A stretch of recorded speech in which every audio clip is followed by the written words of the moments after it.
All men dream, but not equally. Those who dream by night, in the dusty recesses of their minds, wake in the day to find that it was vanity. But the dreamers of the day are dangerous men, for they may act their dream with open eyes to make it possible. This I did. And here we go. It's the comic book bullies. Man, you come right out of a comic book. It's the comic book bullies. You will bow down before me! It's the comic book bullies. Now I am the master. It's the comic book bullies. It's the comic book bullies. Welcome back to the Comic Book Bullies with Nurse and New Bully. I'm your host Leroy, aka Dewey Decimal, with my co-host. And this is Eli, aka Sick Boy. There we go. Don't worry. With the way February is going, one of us will be sick, but that's okay. Hey, we're like, I almost said fuck it. I was like, let's do it tomorrow or something. But there was a man, Leroy had COVID and did a show, so I can't bitch out. And, I can't be old man softballs. I better get my shit together. It's not a pissing contest. If you can't make it, you can't make it. But I took my cold medicine. I got my cough drops. If I sneeze or I have to fucking blow my nose, I'll get off camera. So, I'm a gentleman. I won't expose you all of that shit. I'm glad you're dedicated. Don't worry, I will back up. It's funny that when I told my mama had COVID, I can see her backing up on FaceTime. Like, oh shit, get away from me. But I'm glad you're trooping, Eli. Hey, if you can't make it, just let us know. We're just gonna just power through this. Luckily it's not for COVID. you, And I tested negative for COVID, so it's not COVID. It's just a shitty cold, which I haven't had in 2 years because I haven't been around anybody. cold. They still have those? Yeah, I was like, damn, I forgot what it's like to have a fucking cold. God damn, it sucks. But we kind of just forgot that it kind of just check mark everything's just COVID. Gunshot won't COVID, Yeah. Praying for everybody in Ukraine. Like I said, we're not going to talk too much about that because we're not that type of podcast. And plus, I really don't know what the hell's going on over there. I know some really fucked up shit going on, and I won't get drafted because I'm too old. So, how much is on the plate to talk about tonight? Oh, actually, a lot. But that's the thing. Even though Eli is sick and he's still here, it's mainly going to be me talking. So if you don't like that, sucks to be you. Because mainly going to be me. But we're just going to just jump into it. Because first thing we want to do, like I said, technically today, Eli, is the last month of February. So that also means it's the last month of Black History Month. Now, for those that have been keeping up, like I said, I've been doing my little part in trying to keep up with Black History Month, just doing my little thing where I just do like little tidbits of, black comic book character. We're talking about Moonlight. No, we're not, because Eli banned it. So blame him. Eli is the star of the podcast, though. He is. But hey, sometimes I got to come off the bench, and pinch it, Yeah, but like I said, this is Black History Month, the last month, and and it's been going pretty good. Appreciate everybody that's been following us on Facebook, that's been, reading us little tidbits and, challenging us on the stuff we did wrong. But I promise you, everything that is put in there is correct. So whatever you read from Wiki, if it contradicts what I said, it's wrong. But what? There's black superheroes. What the fuck? Right. But there is one black superhero, Eli, that came under fire that I don't know. We might need to have a conversation about it. We might need to do a racial draft. Because the thing is, because and this black superhero that we had under fire that people had a lot of Wolverine. Well, that's on you. That's on you. Wolverine is not black but he has some comic book storylines that might be one of your cousins. But the one thing we're going to talk about is Bishop from the X-Men. We're really going to talk about Bishop from the X-Men because a lot of people had contention about whether or not he even qualifies as a black superhero. Well, right there, he don't look like. He looks exactly. He looks Italian there. Well, that's the thing. I mean, he got the long flowing hair, stuff like that. But the thing is, like I said, when they made, I always thought about Bishop like, is he black? I mean, he's dark skinned, definitely a lot of melanin right there. But is he black? But it doesn't matter because the moment they put Bishop on screen, black people just took him. Like he's ours now. Give it to us. Like look at the Days of Future Past. He was adapted, and look at the he even got dreads now.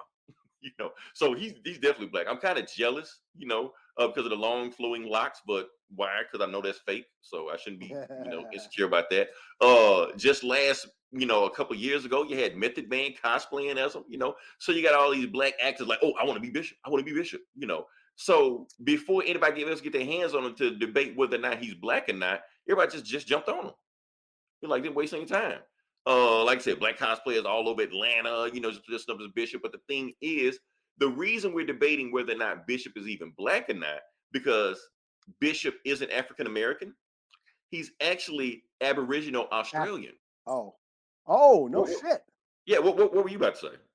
I was gonna say he's not African American. Is he African? Well, that's the thing. He's not even sub-Saharan African. So that's the thing, Eli. I almost feel like on behalf of the black community, I might owe you an apology. Is he You know. BIPOC? Yes, whatever he is, he's BIPOC. He's BIPOC Bishop. That's what he is. I think we might need it. I'm not going to explain what BIPOC is. You're just going to if you think it's some freaky shit, just go with it. Who cares? Well, Aboriginals of Australia are considered indigenous. Well, they are indigenous. Exactly. That's what an Aboriginal Australian looks like. Now, if you go back and look at Bishop, he looks closer to that than he does Method Man. If you want to get another, like you seen Crocodile Dundee, there he is. Yeah. So that's where that's where Bishop comes from, because they already said that he's like the descendant of Gateway, who is, from an Aboriginal Australian tribe. Let me take your mouth shut. You're not who? You're not Kapachi? All right. What up, Donnie? Do you know him? No. Oh, cool. What up, Donnie? Appreciate you. Thanks for listening. You talking about it. Yeah, thanks for listening. But yeah, so that's the thing. So we don't know if, but that's what we got to talk about, is Aboriginal Australians, black or sub-Saharan African or whatever like that. We know they're indigenous to Australia. Well, I don't know if it's a derogatory term, but I think they refer to themselves as black fellas in Australia. Like I've heard that in like pop culture. Yeah, and I think I've heard them call. Well, I think I might have heard somebody call them black. So they refer themselves as black, even though they might not have African roots, or they may do, but it's just not, like 100% African roots, or like you say, Eli, they might be a combination of both of us. Like if we do like a fusion dance, we'll be Bishop. I never knew that. I thought he was black. That's like we just assume that, we just assume he was black, but I always like there's something else going on with that. But they confirm he's Aboriginal Australian, but that's where we get into the term of whether or not that qualifies as black. So, like I said, I'm pretty sure there are other people out there that know way more about this than I do. If we have any Aboriginal Australian listeners, I'm pretty sure we don't, but tune in, and definitely, so give us some he is insight. BIPOC. He's black and indigenous. Whatever he is BIPOC. But Bishop is BIPOC. But people were debating whether or not he should qualify as a black superhero. But I never knew Marvel, that. You learn something new every day. Yeah, but here's the thing, Eli. That was back in the 90s. You watch Bishop in the like 2020 comics. He's got dreads. He's got like a cut fade, So like every other rap out there. So it's like, I don't know, did he phase it out or something? I don't know. It may or may not be a part of his history, but that's what it is right now. But when he was originally that's what it was. So that's Bishop. So Eli, when it's time for Indigenous Superhero Month, there you go. I just threw your bone. There you go. I can claim Bishop. I never knew Forge was native till like way later. I always thought he was like Zorro, like Spanish, like Tony Stark or some yeah, shit. Yeah, I didn't Italian. know that. Yeah, I didn't know hey, I'm Forge. So Arak. Do you remember Arak, Son of Thunder? He's like Conan ripoff. So. He's like a Conan ripoff. When I was a kid, I was reading him. He's just like a barbarian dude fighting monsters in like a fantasy realm, and I used to read him as a kid. I didn't learn out till I was like an adult. I learned that he was supposed to be a native, like a native barbarian. Then I looked back. Oh yeah, he was wearing buckskin and loincloths, but then so did Conan. Conan was wearing loincloths and shit. So, but yeah, he had a mohawk. I was like, no, I guess he was native. There's all kinds of like characters that are supposed to be native that I never know about. Like Rambo or Darkness. What's his name? Jackie? Or not Jackie? Or was that the Darkness? Is he? Or thought he is it Italian. Ian Nottingham from Witchblade? I think it was Ian Nottingham. I guess for some reason he's native and Japanese because he's in the Yakuza and shit. I don't know. But for some reason, one of them guys, either Jackie or Ian, are supposed to be native for some reason. I don't know. Cool. Did Yeah. not know that. Okay. Well, that being said, let's move on next to the podcast. I just want to just knock that out. Like I said, it's the last day we're talking about that. Oh, and also later on in the podcast, if we make it that far, if Eli doesn't drop out on me, we're going to do a review of John Stewart's first appearance. Trust me, you want to check that out. Let's move on past that. So, like I said, next thing we're going to talk about we're going to bring back a classic, Eli. We're going to talk about the box office numbers. So give it to me. What is the number one movie of the week? Is it Borderlands or Borderlands? Borderlands. What the fuck am I talking about? The fucking video game movie. It's a video game. Well, actually, you're correct. You're correct. But we're gonna say, let's just say it was a Tom Hardy movie. All right. Because Tom Hardy has been just killing it ever since. Let me see where is it. Yeah, ever since December, he has been number one at the box office, and it's not slowing down anytime soon. So yes, at first Spider-Man was number one at the box office. Now we have Uncharted number one at the box office. All Tom Holland movies. It is great to be Tom Holland right now. If you want to wake up and be somebody. I'm pretty sure that guy has sold his soul to the devil. We just don't know about it. That's why he looks fucking 12. He may be 38. We don't know that, But anyway, we got Uncharted. We got Dog. Just throw Dog in the title. People are going to go see it. So just whatever. Spider-Man No Way Home, Death of the Nile. I'm not going to see that in the theaters. I watch that when it comes to whatever. Just like 355 came out like this week on Peacock. Peacock had everything. But anyway, that's neither here nor there. Point is, Tom Holland is taking over the world. What do we got here? And Batman come out next week. Yes. So Tom Holland is living it up until next week. Because after the gravy train with biscuit wheels, it ends now. So he runs up. Takes over. Until Pac-Man did all. He's gonna be your favorite, Eli. I can see right now he's gonna be your favorite Batman. You're shitting on him now. You're shitting on him now. You'd be like, oh, I gotta go back and watch every Robert Pattinson movie ever, every Twilight movie ever. I gotta marathon it. Yeah. So like I said, who we got here? The Uncharted movie really did feel like MCU style Indiana Jones movie. 616 Man. I was like, how did you know what I was gonna talk about? But I forgot that's the title of the podcast. So appreciate you for reminding me. So yeah, let's talk about the Uncharted movie. Eli, you didn't get a chance to see it, did you? I didn't expect you to. I never even played a game, so that's how much what I know about this shit. Blasphemous. I know, man. Yeah, but that's the thing about so you got one person that hadn't seen the games or even seen the movie, and you had one person that has seen the movie and played all the games. Yes, I have played all the games actually multiple times. So that's the thing about these reviewers out right now. A lot of these reviewers aren't giving you their opinion of it or the opinion that they know from the game. They're just going, oh, I never played the game, but I'm just reviewing it as a movie. Well, I can do both because we're like semi kind of reviewers on here. They kind of just do stuff. So yeah, we're going to talk about it. First thing I want to talk about, what do I think about the game? And what do I think about the movie? And if you look at the review, you see exactly what I thought about the movie. Basically, the movie is if you take Indiana Jones and you put it through a filter of a Marvel movie, that's Uncharted. Take that however you want to take it, but that's what it is. So like Indiana Jones for millennials. Basically, that's what it is. Yeah, but because millennials don't go to movies. They ain't gonna. The new Indiana Jones movie is coming out. Then no one's gonna give a shit. But they play video games. Yeah, right. But at the same time, Harrison Ford is like 90 or whatever he is. So yeah, that's another reason people not going to see that. Yeah, I heard hardcore gamers, fans hate it. Like I said, I'm a hardcore fan. Now I just straight up tell you what I think. I didn't hate the movie. I didn't hate it. I'm looking at it two lenses, looking at it from the video game and looking at it from the movie. I didn't hate it either way. Now I will say this. You do have to squint your eyes if you know the lore of the game, if you know the game, if you have expectation what you're expecting, because there are some changes on there. I'm gonna just jump into it, see what we got here. Let's talk about. So his mom's not in it? What the fuck?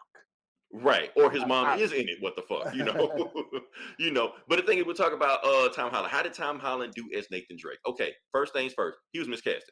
Bottom line, he was miscasted, but he was trying. So you got to give him credit for trying. He was trying. He did do the research. He actually did do enough. I feel like he did do enough research where he differentiated himself, made himself different from Peter Parker. Like I said, and that was just like 3 months ago when we saw that. So it does feel like a different character he's playing than Peter Parker. Is it Nathan Drake? No. Probably more Mission Impossible Tom Cruise than anything else. But that's neither here nor there. The point is he's trying. And the thing is, if you squint your eyes, he looks like a younger Nathan Drake. You know, I can see it coming. Because the whole thing about the movie is that he's supposed to be playing a young Nathan Drake, but I don't know how well they pull that off. Who's better, Uncharted or Indiana Jones? You talking about movie or Tomb Raider? Or game or? Well, depends who you ask. It's a generational thing. Some of the most adaptation. It feels like an alternate reality. So yeah, you got to look at it like alternate reality. But the thing is, you can pick. There's worse casting choices than Tom Holland. So overall, when it's all said and done, even though Tom Holland isn't the Nathan Drake that I expected Nathan Drake to be, he was okay. I feel like he carried the movie. He pulled off the role. He was enough to warrant, as far as like pulling off action stuff like that. I think he nailed it. I think he did what he was paid to do. That being said, the problem movie is this fucker right here, Mark Wahlberg. Mark Wahlberg. I think every single criticism everybody has about this movie is solely based on Marky Mark. Because Marky Mark is not playing Sully, who is the character he's supposed to be playing. He's playing Marky Mark. What the fuck? He didn't even bother. He just showed up. Vibrations, Marky Mark? Yeah, that guy, Haynes, underwear, Bugle Boy, whatever. Yeah, vibration. That's rhythm in the rhyme. Right. Not Victor goddamn Sullivan like you expect in the game. I feel like alternate version. Yeah. So that's the main problem in the movie. But if that what all Marky Mark was doing was just playing Marky Mark and that was his biggest sin in the movie, that'd be one thing. But the problem is that's not his biggest sin in the movie. His biggest sin in the movie is that he wasn't playing Sully, who is Nate's mentor in the game. He felt like he's playing Nate's contemporary. Look at these fuckers. You barely can tell them apart. They're like playing the younger version and the older version of the same guy. Which technically, a movie Looper. Yeah, like Looper. Because the thing is, I'm gonna just leave this up for a second. Because the thing is, Tom Holland is too young to play Nathan Drake, and Mark Wahlberg is too young to play Sully. But the thing is, the reason Mark Wahlberg is in this movie is because they've been playing an Uncharted movie for 10 years. And 10 years ago, he had the role. But the movie took so long, he aged out.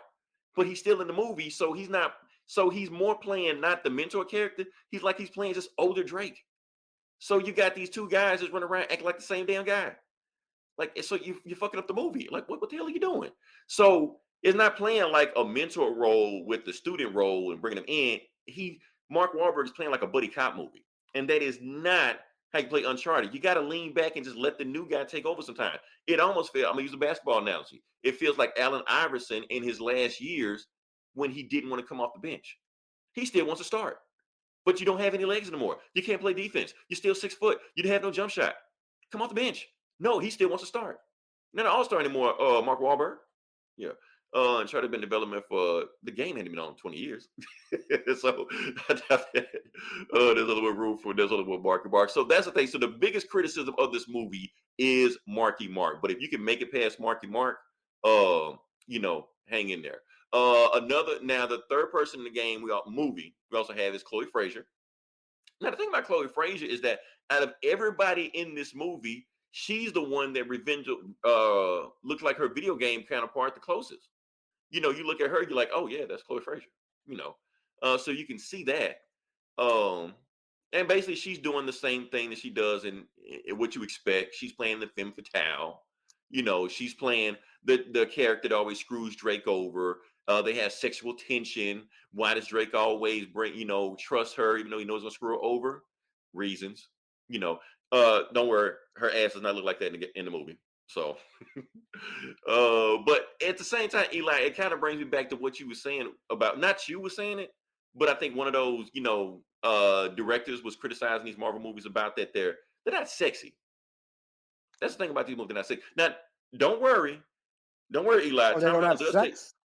Well, it's not that they don't have sex. It's that they're not sexy. If you know what I mean.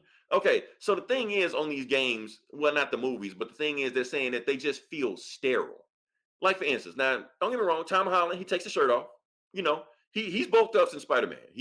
It's all there, but it's not sexy. Now, when you look at the game, and I'm not saying I want Tom Holland to be sexy, but the thing is, the game has sex appeal. Like even the games went there, where they had this little thing right here. So you expecting this scene to be like that in the movie, where Tom Holland and the chick playing Chloe supposed to do like some sexy freaky deaky shit while they're really trying to screw each other over. They never go there. They're scared to go there. The movies feel sterile, and I'm not going to make that a criticism of Uncharted because criticism of pretty much every movie nowadays. Like when we grew up, Eli, we grew up in the 80s, PG-13 movies. We saw tits, all kind of shit. I watched the original Swamp Thing movie directed by Wes Craven the other day. Yeah. PG, 1982, Adrian Barbeau. Pow! Just nips. Just nips. There's like a 5-minute scene where she's just skinny dipping in the swamp. Why she's taking a bath in the swamp? Who knows? But titties. They were all out. PG. And that was a kid's nipples. movie. Right. Yeah, it was a nipple. It was PG. Meanwhile, this is a PG-13 movie. Now, I'm not saying I want, Tom Holland to, whip his, whatever out and, dangle in front of the camera. I'm not asking that. I'm just saying I want the movies to be more sexier, steamier, not so sterile like they are right now. Like I said, we got Scarlett Johansson in these Marvel movies, but she's just Scarlett Johansson. She doesn't really do anything sexy. They're trying not to objectify her. Well, and I get they're not trying to, because if it's then it's misogynistic and it's right. And I think that's what they're trying to do away from. Like you said, the male gaze, and there's a bunch of think pieces from The Guardian and I think they're trying to. This is what happens when men make movies and all that horse shit. So. And there's a lot of Me Too shit going on, so they're trying to go out their way to make sure they don't hit those beats. So I get it, I guess, but I mean that you can still make movies sexy. That's all I'm saying. But they're not going there. They're trying to make them as sterile as possible when the video games went there. But the movie's not as good to it. And on top of it, not only are they sterile sex-wise, they're sterile violence-wise. Because the main difference between Nathan Drake in the movie versus Nathan Drake in the game is that Nathan Drake in the game is a sociopath. He's a straight-up psychopath. He murders like hundreds of people.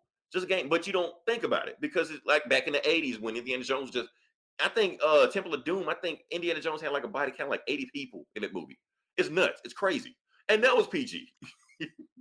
They were just nameless, faceless minorities. Right. You just kill them and just move on, but chopping the bridge in half and they all fall. And they just all die. Like it's crazy. His body count and like that movie. Or they're Nazis in the other movie. They're all Nazis, Yeah, but they're just brown people in another movie. He's like, well, fuck them. Yeah. Well, it's like Schwarzenegger, Commando. They're just nameless, faceless enemies. Same thing with John Wick.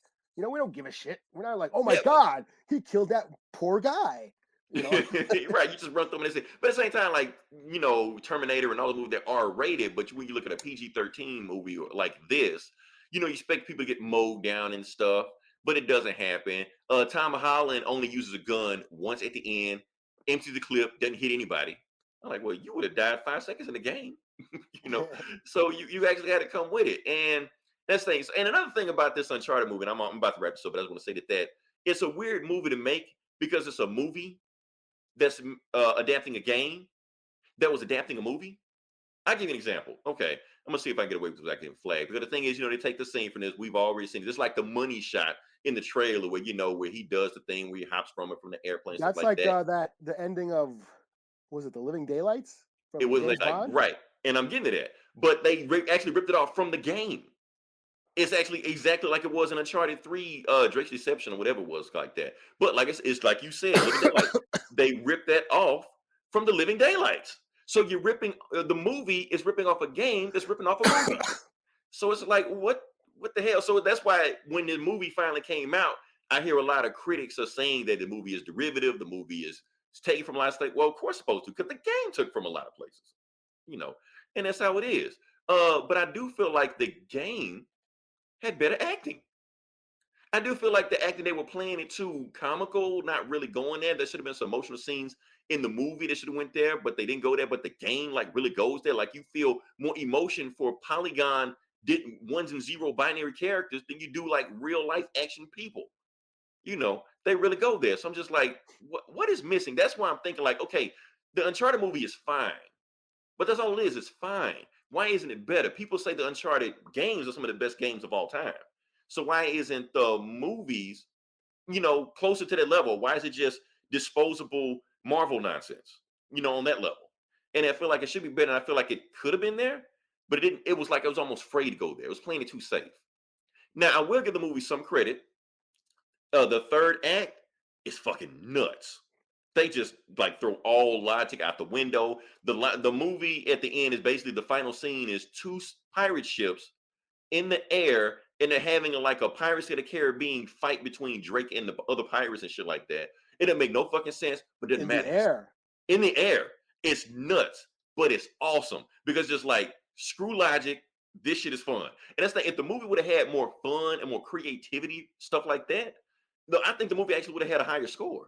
But I feel like it was playing it too safe, and it was just like, let's just crank out an Uncharted movie and just see how it is done. Ruin. Yes, and that's the thing. Marky Mark was trying to play his Sully character. That's how he played the Mark Payne character. It's like in Marky Mark's head, it's just like, oh, I'm in a video game movie. Well, I don't have to do anything. I'm gonna just collect the check and just move on. Not knowing that, no, we're trying to actually make a good movie here. We're trying. Well, Max Payne had shitty action. I mean, right? Action sucked too. Yo, you saw season one? Yeah, the third act was insane. The third act, I was like, when I got to the first, second act, I was like, this movie is okay. The third act, like, oh, okay, this shit is nuts, and that's why I gave the movie even better points than what it did before. So, like I said, this movie has been #1 for the last 2 weeks. Critics hate it, audience pretty much love it. I think it's fun to just bash this movie, but honestly, I feel like if we just take it in video game movie terms, it's one of the better video game movies out there. I think we're on the train. We got Detective Pikachu, which is one of the better movies. Sonic the Hedgehog, which in my opinion, is still the best video game movie of all time. So we're not getting, Super Mario Brothers or Double Dragon or any shit like that. I think we're done. We're past that. We're in the range where we're moving the needle with video game movies. Still not classic stuff. Still not, burning needles. That Intercrest City. Yeah, I'll talk about that, Jake. This video game movies they're on the rise. They're getting better. That's what people are trash this movie. I'm like, no, they're getting better with these movies. It was sequel bait. I'm pissed off because Marky Mark only wanted to do the Sully mustache at the very end. I'm like, what the fuck, man? So, yeah, that's how I got. So I'm gonna give a score. The movie is a 3.5 out of 5. Like I said, it is a good movie, entertaining movie. You won't remember it if you don't know anything about the games. You can be like, it feels like a movie I've seen before, but it feels like a younger, hipper, marvelized version of Indiana Jones, where we had that gritty, real shit when we grew up. It's not that, So. Well, I think that's the thing. It's a generational thing. Like, we grew up going to the movies. Video games weren't that advanced when we were kids. So yeah, we had to go to the movies. We had to watch like Commando and Indiana Jones and shit. And nowadays, kids, like I said, they don't go to the movies much, and so they play video games. So. And that's the thing. I feel like these interactive. I feel like the games, when they have these stories lying and interactive, I feel like they have more engaging interaction than these movies. I'm not talking about like Schindler's List and not them. I'm talking about like the popcorn blockbuster shit we get nowadays. Those movies. Yeah. I feel like people like I was talking about the Uncharted movie online, gave review, and people's like, you know what? I never played anything about Uncharted. I think I go see the movie. No, don't go play the game. Because it's better. You get the same experience, but a better experience and more immersive, engaging experience. And it's longer. You might as well do that, because I feel like you're going to get a more engaging experience from the video game with the movies. I feel like, for the most part, video games have surpassed these movies. I'll even tell you, like the Guardians of the Galaxy video game that I was playing. I feel like it's a better movie than the 2 Marvel movies that we got. I really do feel that. Who else we got there? Well, most of the DC games are way better than Injustice. They haven't made anything better than Injustice. Mm-hmm. Yeah, that's what I'm saying. So if they go there, and you can just watch those cutscenes on YouTube, be like, and they feel cinematic. The acting, like, why aren't they putting more energy into this? So that's why I feel like this. So I feel like the movie is fine. People are bashing it, but I think they bash for the wrong reason. It don't need to be bashed. But at the same time, it's not anything to write home about. Also, if you go to the movies, you will get your money's worth. You will be entertained. Bottom line of that. But it's nothing you'll just hold near and dear to your heart and watch 5 times and shit like that. No, it's not that type of movie, but people bashing it, you're just jumping on the bandwagon. That's all I feel like you're doing. Think I've talked enough about that. I think we can move on. I don't know what we're doing on time. They didn't make an injustice. And that shit sucked. Thank you, Jake. You're proving my point. Because yes, they made an Injustice cartoon that was based on the Injustice video game, and the video game is awesome. The comic is awesome, but the cartoon sucked. And Zack Snyder was doing everything he could to try to adapt the Injustice shit. That's why I'm almost glad they just canceled that shit. Like no more evil Superman, man. We get it. Evil Superman is a thing. We don't need to have it a thing anymore. So yeah, moving on past that. Let's transition to the video game section. I'm not gonna spend too much time on this. I'm gonna just briefly talk about this. Something that caught my attention. I was like, oh, we gotta talk about this because for anybody that's been following the podcast, you know how I feel about Evo. Evo is like my big thing that I always check. It's like my Super Bowl. I will sit there and I will take off work and watch that shit all day. But they put out a press statement this year about what's going to happen at Evo, and apparently Super Smash Brothers is not coming to Evo this year. And I was just like, hallelujah, thank you, Jesus. Get that shit out of here. Because the thing is, not that they have a problem with Super Smash Brothers, but they bring an element with them. I hate to sound like that guy, but they bring an element with them. The get off my lawn guy. Yeah, I'm that guy. I hate to be that guy, but I'm that guy. Because the thing is, Smash Brothers is so big and so huge. Like they get more viewers on Evo in their tournament than the rest of the games in Evo all together combined. Like it's pretty much just Smash Brothers and it's everything else. And me personally, I don't give a shit about Smash Brothers. I don't care about Smash Brothers. I don't care about the people that play Smash Brothers. If you play Smash Brothers and you listen to the podcast, you're awesome. You're the exception. Everybody else, fuck them. Because the thing is, now I don't know if you heard about this, but it's weird. They said that they had to shut some Smash Brothers tournaments down because they said the body odor in the tournaments was so bad they had to shut it down because people show up not bathed, not deodorant, because that's the type of crowd they are. Like I said, I hate to stereotype people, but that's the crowd they are. Like, we don't need that shit, man. Get your ass out of here. What it got? Injustice Snyderverse. Yeah, but in Snyderverse was trying to create injustice. Yeah, so that's my thing. So that's all I'm gonna talk about. So I'm glad Smash is out of there, but at the same time, the fighting game community kind of needs Smash because nobody else watches anything but Smash, even though they bring all these 5-year-olds and 12-year-olds to watch this shit. But that's where we are now. So we'll see how it goes. This might be the last good Evo we had. Smash weird fuckers. So that too, honestly, 616 man, I heard about it, but I was not gonna talk about it. But yes, that shit too. They're weird. They're just weird. That's all I'm gonna say about that. Let's move on past that. Can we move on past that, Eli? Can we talk about the comic books now? Sure. Cool. Talk about the comic books. Okay, like I said, it's comic book bullies where we talk about the comic books. And Eli, I think you got more books than me, so I'm gonna let you go first. Oh, I don't know how gotta you gonna talk. answer. I gotta talk now. I know you just I've been going. I've just been going.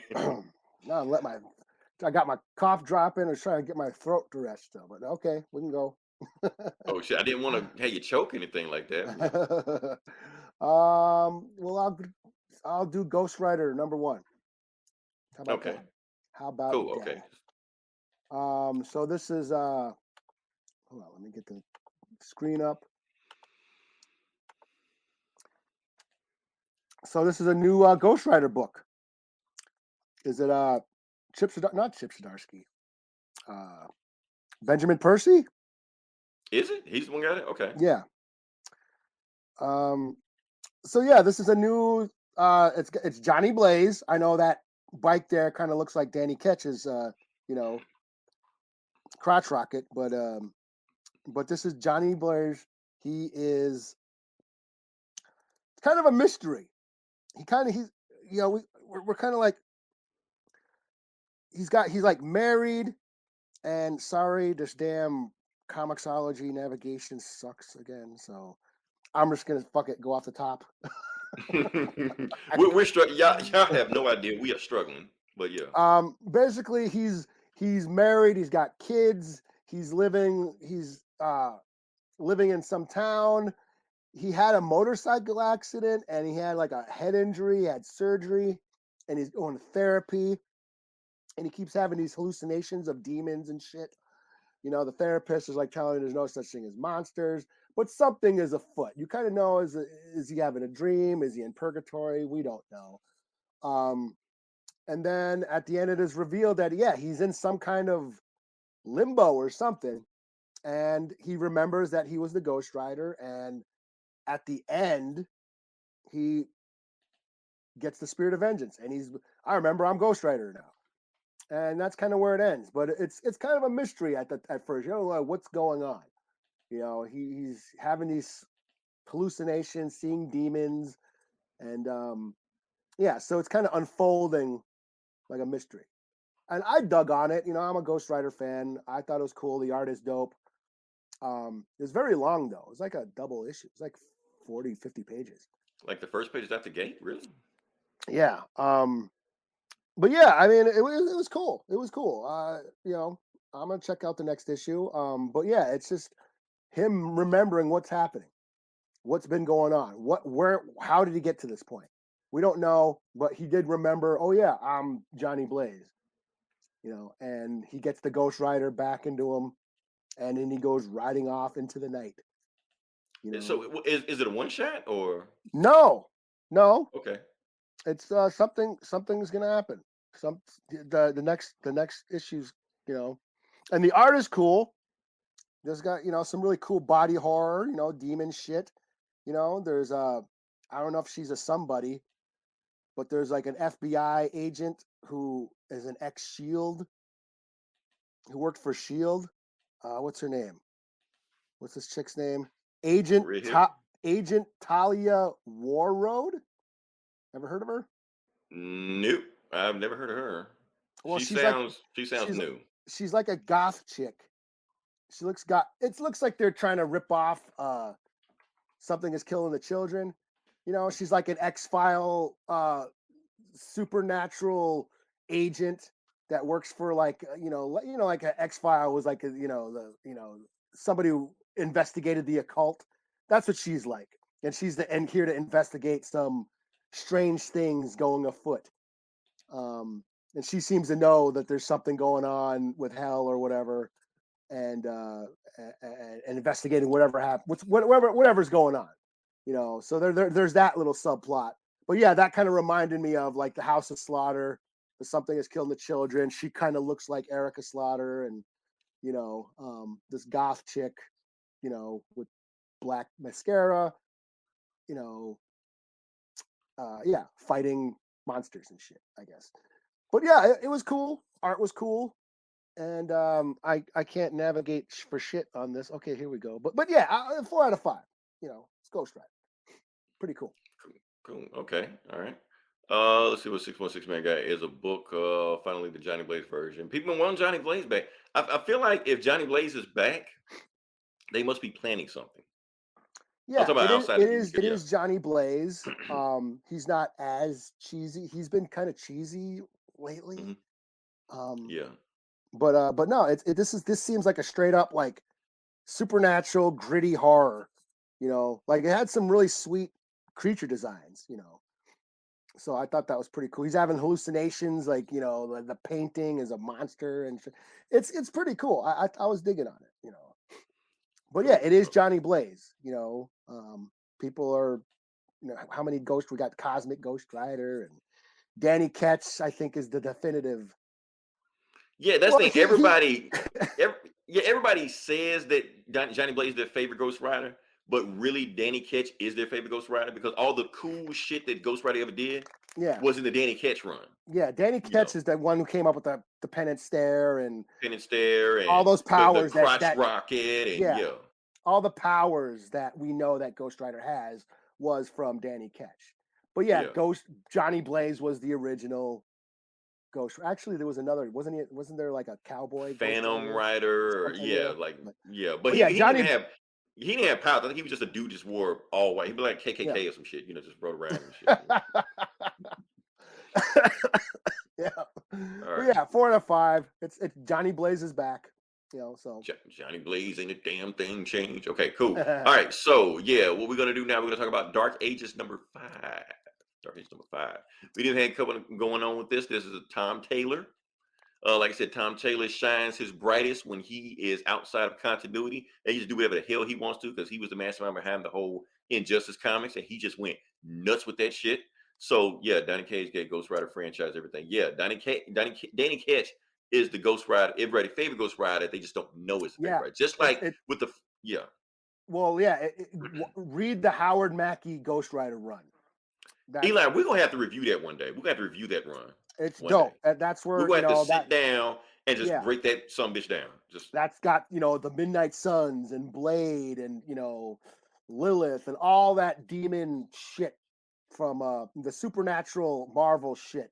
That's Ghost Rider. and plus, Ghost That Rider was just my doing. He shit. was just doing cool shit in there. He was just doing just fucking awesome shit in there. That's what. And the art was awesome. Yeah, yeah. It's almost like just like Danny Ketch is really your favorite Ghost Rider, just like the Flash.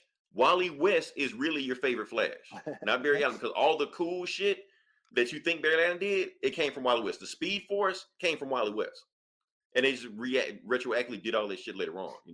When Barry Allen came back from dead 30 years later, they talking about Speed Force. You're like, Speed Force, what's that? You're like, so yeah, that'll tell you right there. So. Time to do it. Okay, Dark Ages number 5. Okay, this is the penultimate issue. This is the issue before everything goes tits up. So, Comixology, you some bitch. Let's see if we can make this thing work. I'm gonna try something different, Eli. Let's see if it works. Okay, so the thing is, they're burying. You can't see it because it's too fucking small. But the point is, they're burying Nick Fury. They're in Europe. They're burying Nick Fury. They go there, and then all of a sudden, Deadpool shows up just out of nowhere. He's like, "Yo, what y'all doing?" And then Honey Badger's like, "Wait, don't start with that shit. Wait, what y'all doing? You act like somebody died. Somebody did die. Nick Fury." You're like, "Oh," and then he acts all serious and shit like that. Like, okay, let's mourn him and stuff like that. So then we cut to Apocalypse doing Apocalypse shit. Tony Stark has apparently been possessed by the Purple Man, and basically what they're trying to do is trying to put Apocalypse into that celestial god's body in the center of the universe. They're trying to put him in there, and they're thinking once they do that, then Apocalypse would just rule everything, because he's Apocalypse. Don't really care what's going on with that. We just bypass that. Boom. Okay, then we go to this. So apparently, Mayday, and her name may not be Mayday, but I'm gonna call her Mayday. Mayday and Danielle Cage, they snuck aboard on there. Peter's getting mad at the y'all shouldn't have did that. That was wrong for y'all to do that. And then Dr. Doom is just listening to the conversation. He was like, you know what? Your child may have not been, disciplined enough to pay attention to you because obviously she needs a authority figure in her life stronger than you.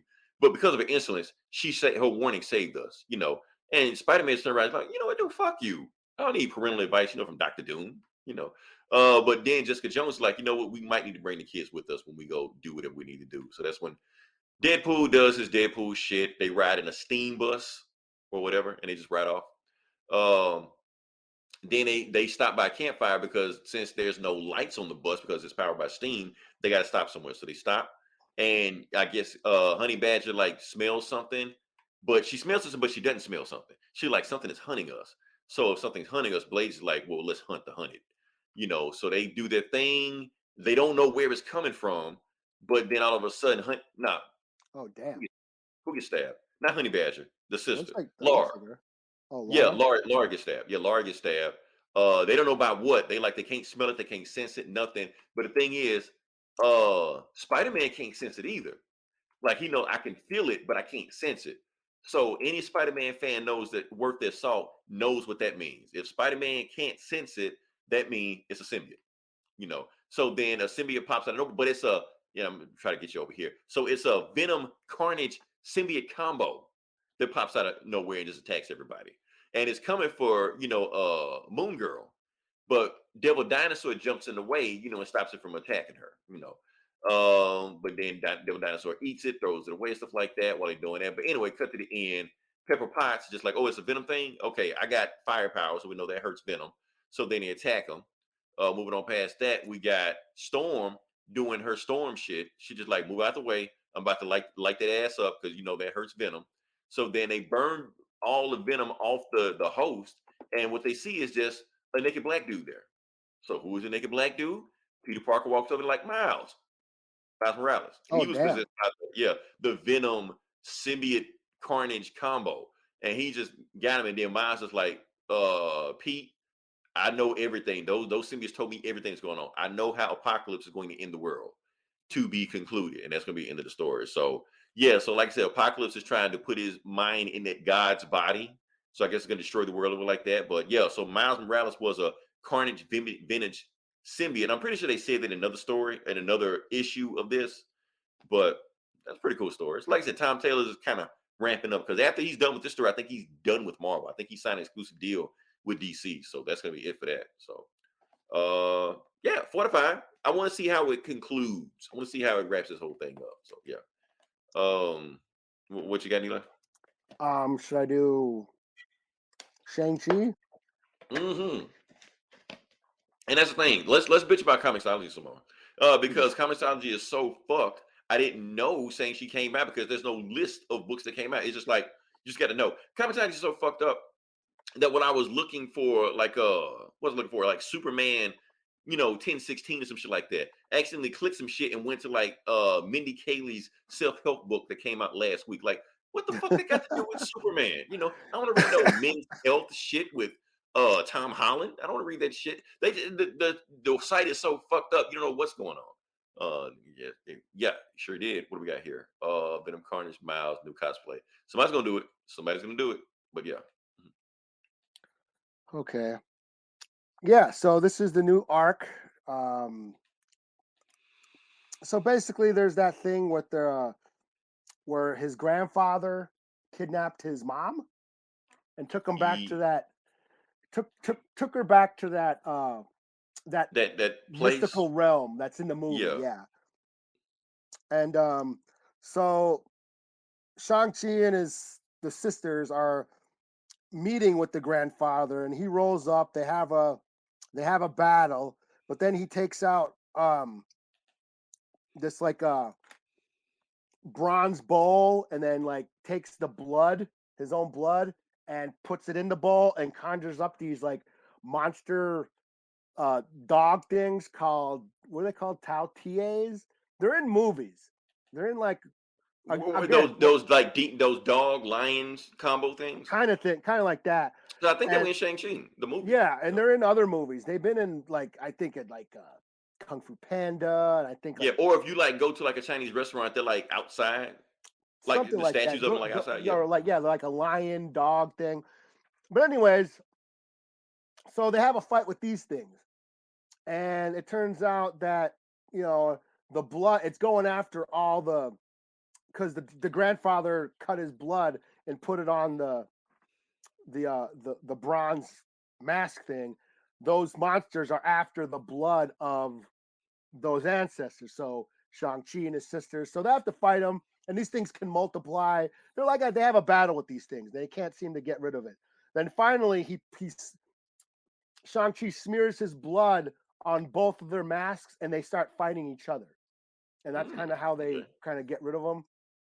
And then there's some shit where they're in Hawaii, and some gang members rob some elderly couple, but then one of those monsters starts attacking one of the gang members. And it turns out, well, those monsters are attacking people with Shang-Chi's bloodline. So obviously this gang member is related or an ancestor of Shang-Chi's somehow. But he's got like 50 or 100 brothers and sisters. So yeah. So anyways, we go back to what's his name? Brother Saber. Is that his name? The brother that betrayed him. Yeah, the brother that he who's being held by S.H.I.E.L.D. now. Yeah. Who's in that prison or whatever, who's in the raft or whatever. It shows him in the prison. And then in the mirror, one of those monsters shows up in the mirror and is trying to break through the mirror. Oh shit. And that's where it ends. So because it's going after everybody with his bloodline. So yeah. So pretty cool. I had fun with it. A lot of action, again, dipping into that whole Chinese legends with the monsters and stuff. I thought was cool. So yeah, I gave it 4 out of 5. Cool. Okay. Damn, I'm mad I didn't get that book, but I'm glad you got it. That's why it's 2 of us. One man doesn't have to carry the load. So yeah. Yeah, I think the book we're gonna do now is what is it? Oh yeah, I'm surprised you didn't read this, Eli. Aquaman #1. I thought about it. I was eyeing it. I know it's like an Aquaman event that's going to happen. Yeah, like a crossover Aquaman thing going on right now. I might go back and read it because I was looking at that. Yeah, because it takes all the Aquaman stories that are going on, like Aqualad, Aquaman, Black Manta. Yeah, It, isn't it it like ties him and into all Black? of that. Isn't it him and Black Man? It's like teaming up or some shit. Yeah, I mean it's at the end of the story, but yeah, spoiler Okay. alert. Yeah, but that's what it is. Okay. So let's just jump into it. Let's see what we got here. So yeah, so basically what it is. Uh, it's Aquaman. It's Aquaman. So and you got Aqua Baby flying, swimming in the background and shit.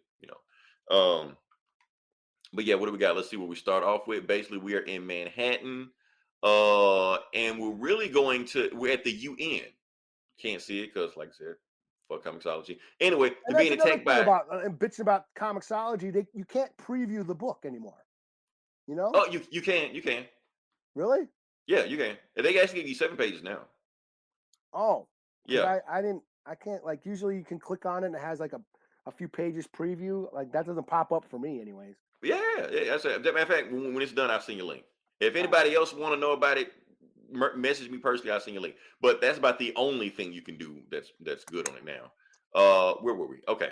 So yeah, some kind of sea monster, Loch Ness monster, whatever like that, getting attacked by the UN, and it's Ocean Master attacking it. He goes in. He was like, "I want the ambassador of Atlantis. I want her now." And he got these fish creatures. That's not the Reach, is it? I don't think it's the No, Reach. no. Okay, Oh, the they're just trench? big. The Trench, yeah. So No. many DC monsters, but yeah.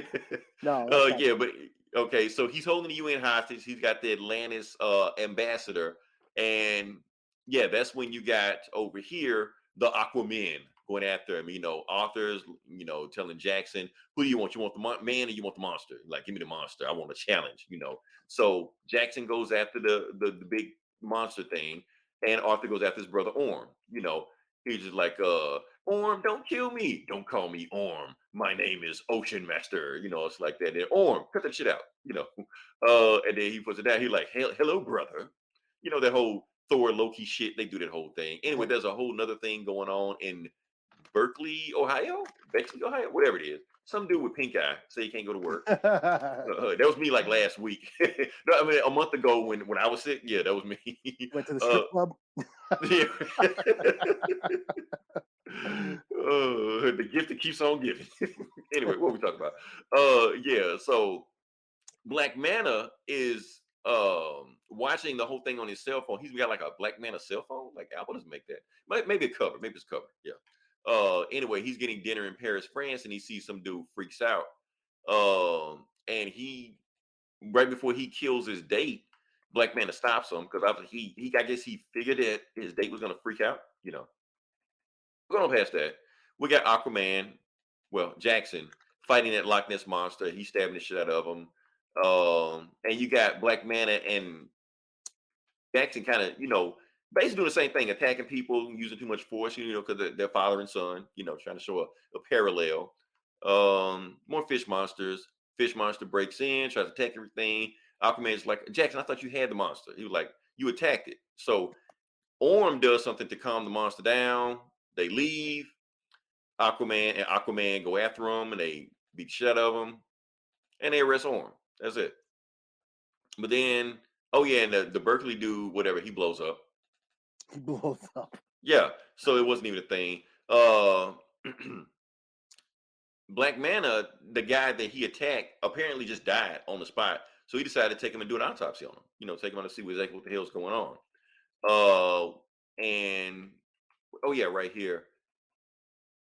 Jackson gets a call on his Teen Titan phone. It is very great. You look at it, he got a Teen Titan cell phone. Just from Raven, and basically they know what Black Manta is. They go there, find Black Manta. Jackson walks in on him, and he sees like the body just carved up. He's like, "What the hell you do?" He's like, "No, I was doing an autopsy. I didn't chop this guy up, just chop him up. I was trying to see what's going on with him." He thinking he killed the guy, and he did like some obscene shit to him. So they fight. Want to have dinner? Right. So, they fight. He's just like, "Look, boy, I said I didn't want to hurt you. That didn't mean I'm not going to hurt you. Like, get the hell off me." And right before, Jackson does some crazy shit, Arthur shows up, and Arthur stops him. He's like, "No, we need him." and to be continued. So yeah. So don't really know what the hell's going on in this book. Some crazy. I'm pretty sure there's some shit that going on that I don't know what's going on. But Yeah. basically, Black Man and Aquaman team up together because I guess they're trying to they're trying to redeem Black Manta, even though he's like this murderous asshole for like the last 50 years.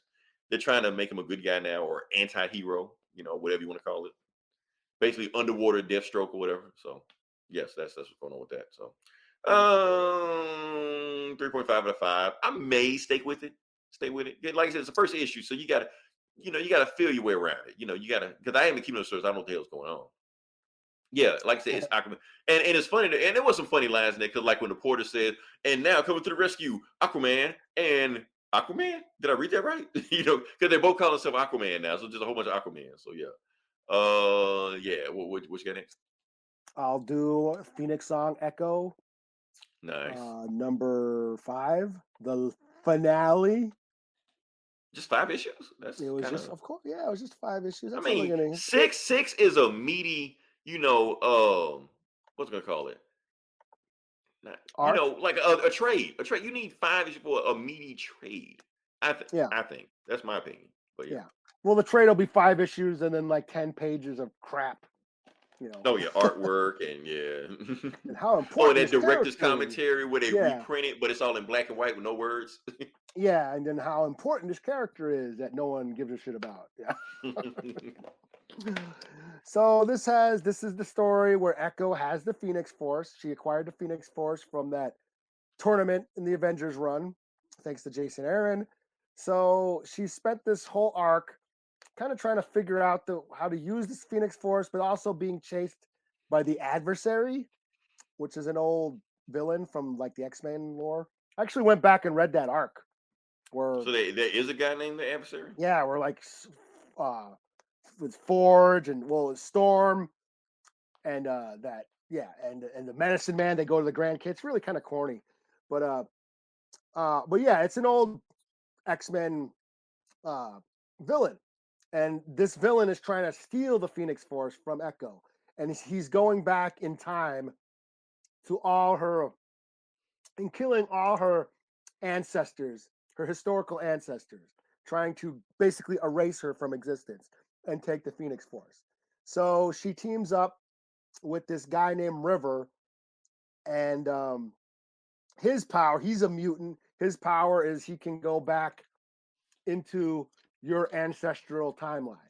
So so it's basically Days of Future Past on the res, you know.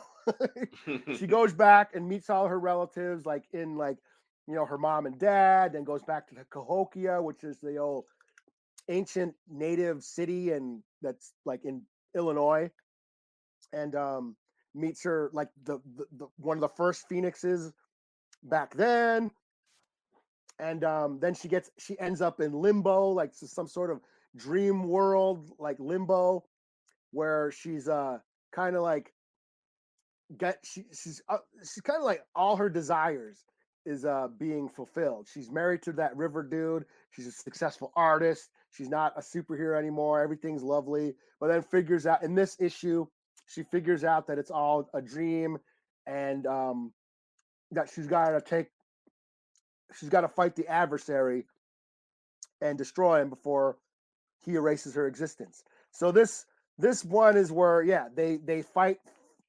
Forge shows up. He's been tracking her the whole time.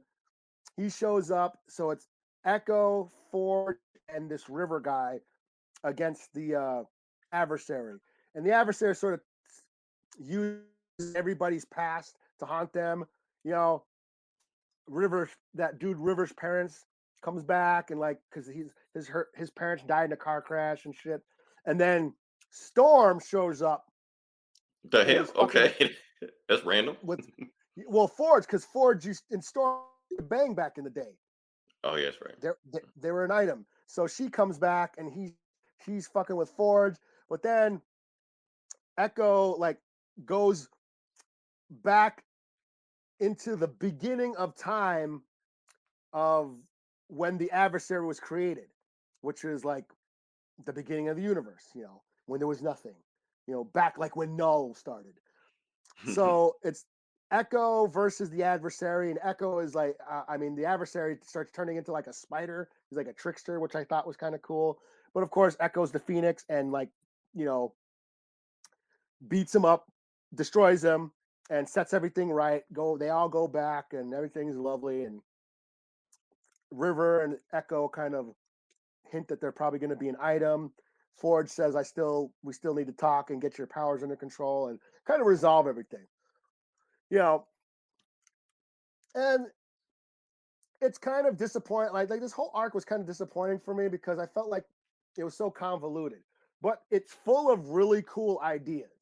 You know, and I was like thinking about it, I was like, they could have really pushed Echo's character and made this awesome if it wasn't just a 5-issue arc. It's like they try to cram this whole epic storyline into 5 issues. Right. Like who does 5 issues? That's what I'm saying. 5 issues is weird. I know, because like the first issue, it started to me. I thought the first issue was cool because she's on the street. She just got the Phoenix Force. She's like burning up street thugs and shit. And Elektra shows up like, "Yo, man, you're too powerful. You can't be just, you got to like be on the Avengers or something. These are just street thugs. You can't just be like flaming everybody. You're gonna like destroy this whole fucking city, you know."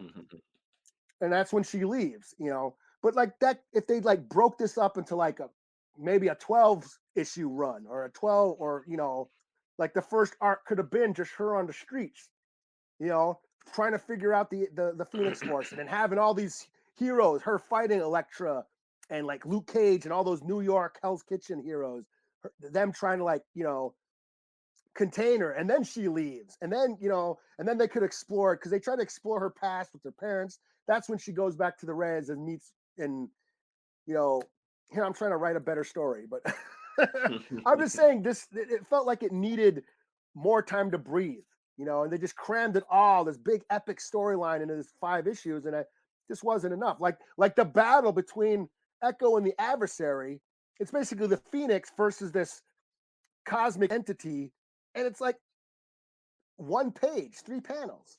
Right. You could have made a whole like epic splash pages or some shit, Yeah. It's like this is like a big epic space cosmic battle, and it's like 1 page long. I mean, so I think, I just wish they would give these native characters room to breathe, room to develop, instead of just giving, like, same thing with the Werewolf of Night. That had a lot of cool ideas, but they just crammed it into 4 issues, and you don't give it time to breathe. Let these characters grow and let us give a shit. They just kind of half-ass these stories, Right. And that's the thing, Eli. Like we don't have the biggest digital footprint online, anything like that, as far as comic bullies. But I do think it is both of our jobs to hold these writers to task and hold them accountable on the characters they write, especially if they, if they're supposed to be representing, us. Yeah. We need to hold them to task. They just can't just be just cranking out any kind of story, just pat themselves in the back and say, no, we want good stories, and we're holding you to task and telling you what you need to do to make better stories, or what people are expecting from you. Yeah, and this is written by an Indigenous writer. She's a novelist, Rebecca Roanhorse. She's been writing for Marvel lately, but she writes novels. She writes books without pictures, And I think, when writing a comic book, there's a different narrative, and I think she had this big long story in mind, and then was very limited on how you can tell it, because that's what happened. Comic books are very limited on how you present your story, and I think she just tried to cram this big long story into this short span, the short issues, and it really needed to. I mean, either it should have been longer, give her more issues, or choose one stage of this. Choose just the New York shit, and just have a really cool arc of her in New York fighting all the heroes, and then saying, "Hey, you gotta leave. You gotta figure out how to use this power," And then we have time to see her do shit, get to know her, and see some cool shit, see some cool action, Show her whipping Spider-Man's ass. Show her, kicking all these heroes' asses. The Fantastic Four. It could have been like that Hulk run where, they got separated and every superhero on the planet tried to go contain the Hulk and they couldn't. here I am again. I'm trying to write a story. World But, War Echo, shit like basically, that. Echo's got the Phoenix. She's like a god. She could have been kicking the whole world's ass. I And mean, we could Jean have, Grey ate a son. yeah, So shit, that should tell you yeah, something. yeah. That's what we could have concentrated on, just that, and then maybe it would have sold better, and or whatever. Then we could explore this adversary storyline. I don't know. Yeah, but then again, she's not. I mean, if she's not that popular a character, I think they're trying to push her because of the TV show. But again, to my native comic fans, if we don't read it, they ain't gonna write it. So Right, and so you can't blame them if it don't sell. I mean, yeah. what do you expect? So I don't know. We'll see what we got here. I forgot Kevin Street created Echo. He did, didn't he? no, that was it was right before no, it was David Mack created him. It was Joe Quesada, and it wasn't the Kevin Smith run. I think it was right before he took over, or right after he took over. Gotcha. Okay. The Daredevil run, but it was David Mack and Joe Quesada. Okay. All right. So yeah, a book I'm going to do now is Hardware. I'll be honest with you. Out of all the milestone books, this is by far my least favorite book. So I'm not going to spend a whole lot of time on it. Only reason I'm really doing it is because Comixology sucks so bad. At least I get to use another app. So that's just a good, So yes, that's what we got going on right now. So I'm gonna just let you know what's going on with Hardware. Basically, what Hardware has right now is that now I want to blink out on me. Oh yeah. So they're chasing him. I think he's in Japan right now, and his girlfriend is under indictment. But she made this big statement about how the guy, yeah, she's doing a press conference right now, basically just saying that, my boyfriend is innocent. His boss is the one that, launched that Big Bang attack, the Big Bang that gave all the Bang babies and static powers and shit like that. He's saying everybody's trying to blame it on Hardware, but he's saying no, his boss did it. But nobody wants to get. Matter of fact, they had me under surveillance the whole time. They don't want me to tell you this information, but I'm gonna tell you this information right now. That's the whole thing. He's like, "Oh, you stupid bitch, I'm gonna take care of you." Meanwhile, not Japan. He's in Singapore. Singapore's not Japan. He's working on his thing, and anyway, he's in Singapore being held by another guy. That guy screws him over. The other guy that was working with Alva, he's like, "Look, man, they're coming for you. I was supposed to keep you here for 24 hours, but now 24 hours up. They're coming for you right now." And he's like, "You stupid bitch." And I'm like, how stupid are you, Hardware? You're supposed to be smart, but you stupid. You should have known this guy was going to screw you over. But anyway, he gets his hardware on, then the bad guys come for him. He puts a suit on. They're there, and he beats the shit out of everybody. And he just like, you don't have to be scared of this guy. He's like, no, this guy is way scared than you think he is. He used to do black ops before he became, this weapons manufacturer, shit like that, And then at the end, I'm gonna just cut to the end. Oh yeah, they send like 3 airstrikes at the base, but they don't see what happened to him. And some zombies go after his girlfriend at the end of the book, the end. So yeah. Zombies, no shit. Yeah, I think they're zombies, but I don't know. Or it just might be mind control. I don't know what they are. Like I said, I don't really care too much for the Hardware book, but I gotta complete the set. And DC Universe technically give them away for free, so I just kind of read them. And especially since like Hardware technically is like this whole Big Bang milestone shit kind of revolves around him. He's just not that interested. That's the thing. So, but yeah. Yeah, whatever. Hold on before we let you go. Who we got? Who we got? The Black Iron Man. Yeah. I mean, you can do different Iron Man and still make it interesting. His thing, like I've been doing this whole Black History thing like that. I actually went back and read Riri's solo run. It was actually pretty good. Okay. Once Bendis got away from it, actually pretty good. Yeah. But yeah, so you can do an interesting Black Iron Man metal person without doing Iron Man, but this shit just not interesting.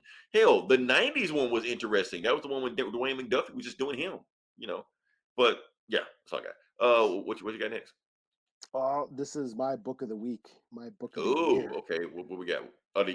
Book of the year, I guess. I mean, the year just started, but yeah, this is one of my favorite books of last year.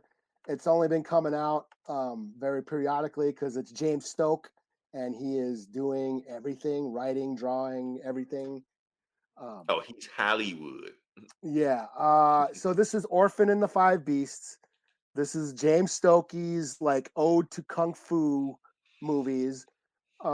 Basically, it's follows the premise of the 5 deadly venoms.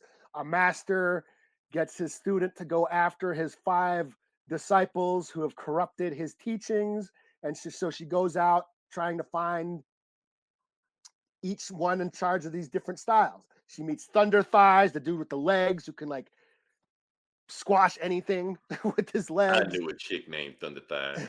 Yeah. That's another story. And then there's this one guy, Chopper Tang. He's a cook, but his flesh has become infected, and he's been feeding his own flesh. He can like multiply his own flesh and become like have multiple arms and shit. And he's the master of the water fist or something. I can't remember. Sorry, but he's the master of like some kind of water palm strike or something. But he can multiply himself and multiply his limbs. He cuts himself. He cuts his own flesh off his body, and he can regrow it, like regenerate his flesh. And he's been feeding his flesh to the to the town because he runs this cafe. He runs this restaurant, and he's feeding the townspeople his own flesh, and they become infected like him. So in the last issue, she's fighting like the town zombies and him, and he can like grow all these different arms, and it's crazy. Was this And book written before or after COVID? Because I'm just it was like, during. This was like last year, but it was only coming out like every 3-4 months. It was like long spaces in between each issue. So it's been a It's while. like, is this since the guy last- writing the Wuhan virus or something? What is he doing? Yeah. So this book is where she fights this guy, and she's fighting the zombie guys, and it turns out the zombie people, big giant insects come out of them. So they like have like these bugs inside them, and they rip themselves apart. And you can see in this picture here, she's chopping them in half and chopping the body, chopping the insect. Crazy, visceral, gory art. It's awesome. I love it. And so she fights these zombie bug people, and then she has to fight the chopper guy.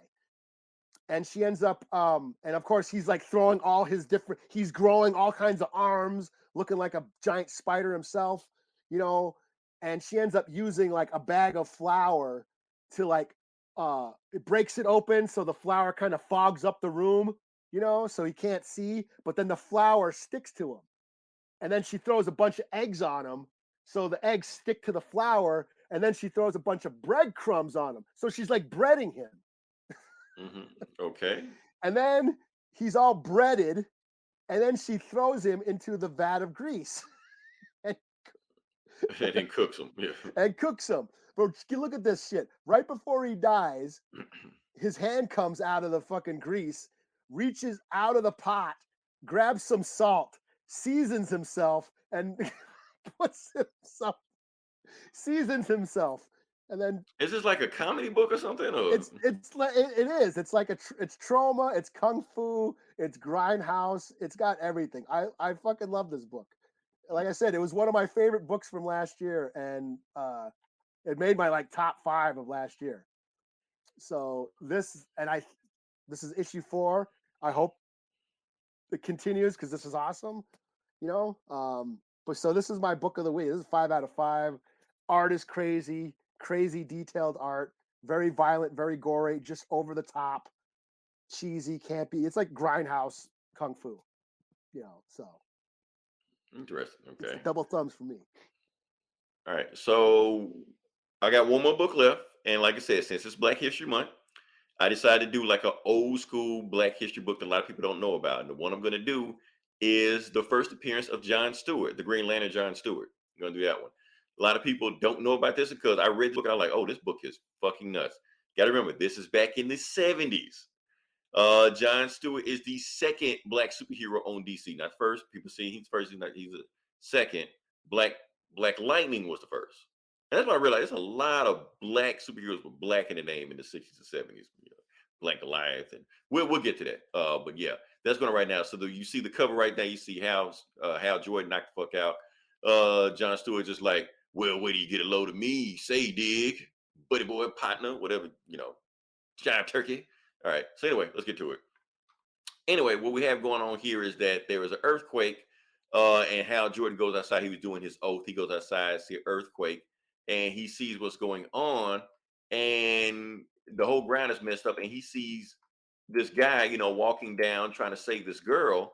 But before he can save this girl, he gets hit by a bus. So it turns out the guy that got hit by a bus, he didn't know at the time, was Guy Gardner. So Guy Gardner got hit by a bus. He was like, "Oh shit, that's fucked up." So and the thing is, Guy Gardner used to be like this good, nice, sweet guy. But the reason he became an asshole was because of that bus accident he just had that you just saw. So that's when he had brain damage, came back, became an asshole, and Batman had to punch him in the face. What year So is that's this? where This is 70 what? 71, 3, something like that. I don't know. It was 70 something. It's early 70s. Before my time, huh? Yeah. So Guy Gardner fucked up. But the thing is, Guy Gardner is Hal Jordan's Green Lantern backup. So the Guardians decree that you gotta have a backup for your backup. Because if you go down, we got nobody else to protect us. So you got to have somebody ready to go. So go find a replacement for Guy Gardner. You're like, fine, I'll go find a replacement. But who? You're like, I'm going to tell you where to go. You go to Detroit. They go to Detroit and they see the two dudes playing dominoes. And the police come over there and start harassment. She's like, you got to pack this shit up and move.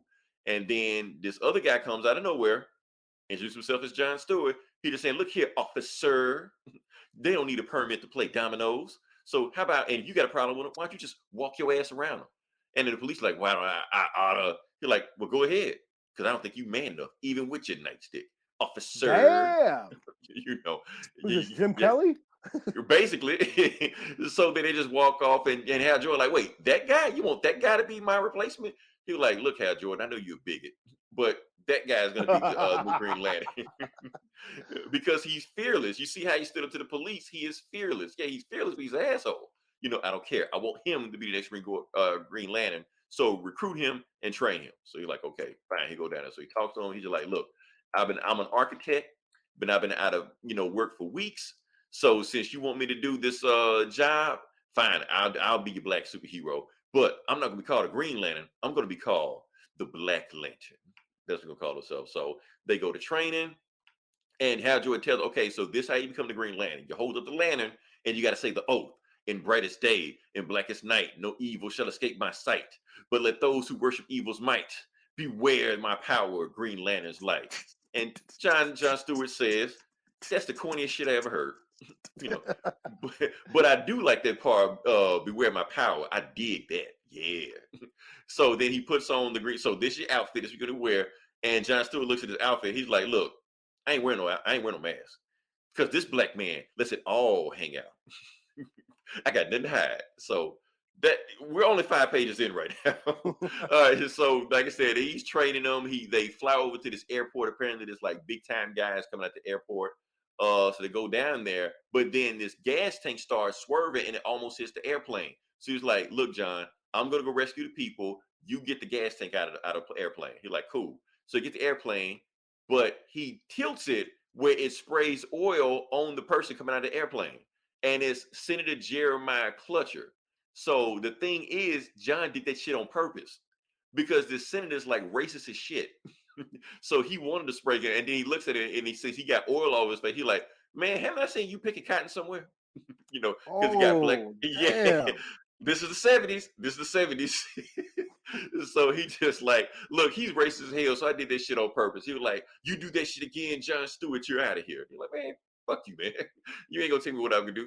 It was like, so anyway, they go on and do their thing. And he was like, and another thing, John Stewart, quit calling me Whitey. Because he been calling me Whitey the whole time during the whole story. So yeah, so he's having this big press conference. He's out there. And John Stewart is like, man, why are we protecting this guy? I don't even like this guy. Like, I don't really care what happens to him. So, and then this dude comes out, die cracker, and shoots him, but it's a blank, So John, Hal Jordan goes save him, and John like, go ahead. I'm gonna chill right here.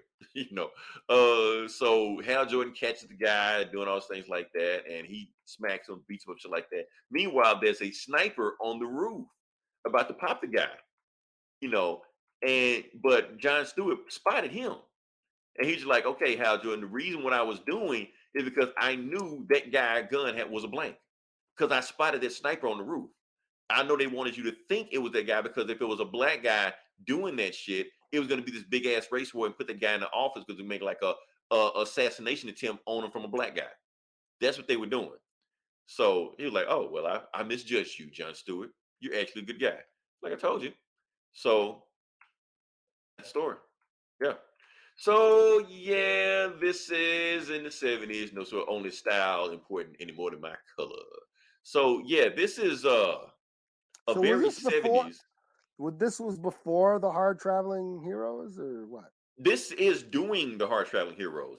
2 issues before this, Speedy was on crack or heroin or whatever the hell he was on. So yeah, so this is the whole run. This is the beginning of it, and then like the second half of the issue is Green Arrow fighting an apartment tenant or some shit. So yeah, it's all the same thing.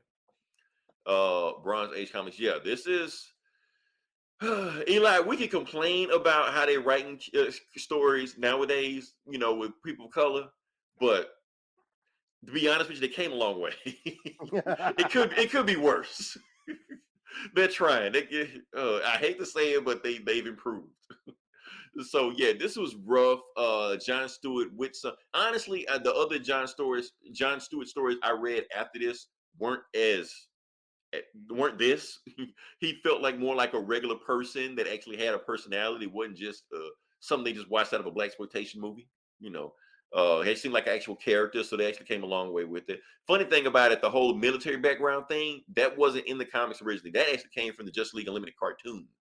They made him a Marine, and then they went back in the comics and added that later on. So yeah, Stereo Control. Yeah, it's woo, yeah, that's why I had to review this book. I like this. This book is rough, man. Dolomite Lantern. Sage, turkey. But yeah, that's all I got. You got any more books, man? Or? No, I'm booked out. Okay. Hopefully we will finally have a podcast where both of us are 100%. And we're not damn near dying to do the podcast. I like the Military Man for the cartoon. Yeah, the cartoon. I was going to review another book to John Stewart. So in the 80s, John Stewart did some bullshit. We actually blew up a planet by accident. And he felt so guilt tripped by it. In the comic, he almost blew his head off, like almost killed himself, like he was going to commit suicide. Until Martian Manhunter walked in the room. But Martian Manhunter didn't try to stop him. He was like, well, why don't you do it? Go ahead, blow your head off. Yeah, because he blamed him for blowing the planet up too. I like this book is, what the fuck, man? So yeah, John Stewart did some shit, That's man. where Zack Snyder got his all his ideas. Right. I was like, what the fuck, man? But yeah, that's the decent. There's some wild shit that's going on in these books. But yeah, like I said, if you listen this long, definitely like, share, subscribe. Like I said, next week we're gonna do the Batman. It's gonna be Eli's favorite movie. I'm calling it now. It's gonna be his favorite movie of the year. If it's not your favorite movie, Eli, let me see. What am I gonna do? I'm gonna Eat a taco. I'll eat a taco. If it is not your favorite movie of the year, I will eat a taco on camera. Yeah, but like only I said, February, man. So that's a strong bet. it's setting the bar. It is setting the bar. It is gonna be your favorite movie. I guarantee it. You don't like the movie more than I will. I guarantee it. And yeah, just want to also say we're doing a rest in peace. Want to say rest in peace to Snooty Wild, a Memphis rapper. Like I said, some shit went down this weekend. Had some music, so I'll play some of his music on the end credit scene. But until then, this is Leroy. This is Eli. And we'll talk to you next week. Same bullet time, same bullet channel.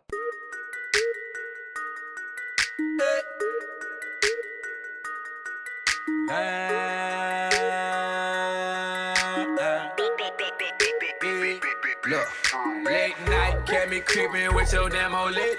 Service swerving on the highway and I'm doing about it. I can see them haters talking, but they do not fix. I done got it out the mud, that's that shit that made. That's that shit that made. That's that shit that made. I done got it out the mud, that's that shit that made. That's that shit that made. That's that shit that made. I done got it out the mud, that's that shit that made. I done got it out the mud, that's that shit that made me. I done ate up out that mud and it taste like gravy. All I try to do is 54 into a baby. All I wanna do is 54 to feed my babies. See, I know these niggas watching and these niggas hate me. Cause I came from nothing, nigga, now this kid done made it. See me pulling in the projects and annihilator. See your eye candy, I eat it like annihilator. Chopper, nigga dead and make them percolate. Real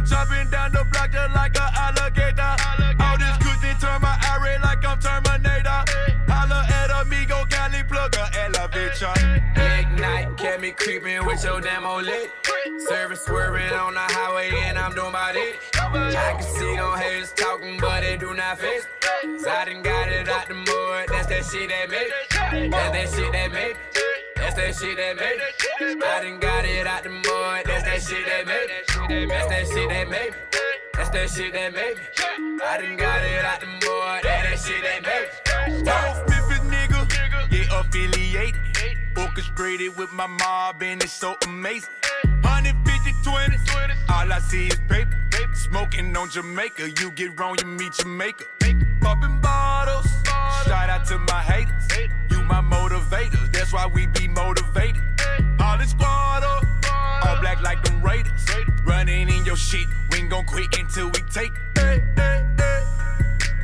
Only if you know, broke no joke. Coming from the ghetto, not no more. Always on go mode, tic-tac-toe. Lining up your hoe. Late night, catch me creeping with your demo lit. Service swerving on the highway and I'm doing about it. I can see them haters talking, but they do not fix. Cause I done got it out the mud, that's that shit that made me. That's that shit that made me. That's that shit that made me. I done got it out the mud, that's that shit that made me. That's that shit that made me. That's that shit that made me. I done got it out the mud, that's that shit that made me.